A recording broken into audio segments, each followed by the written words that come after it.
Want to back up your Shopify theme or move it to another account safely?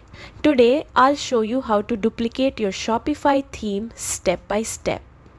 Don't forget to like and subscribe for more Shopify tips. Start by logging into your Shopify account and navigate to Online Store in the left-hand menu. Click Themes to open your theme management page.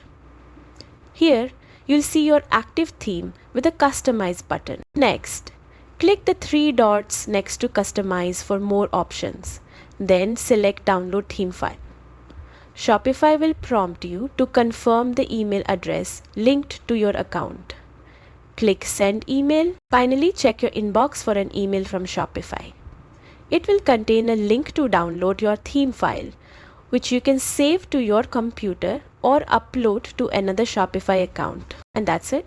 You've successfully copied your Shopify theme, making backups or account transfers simple and secure.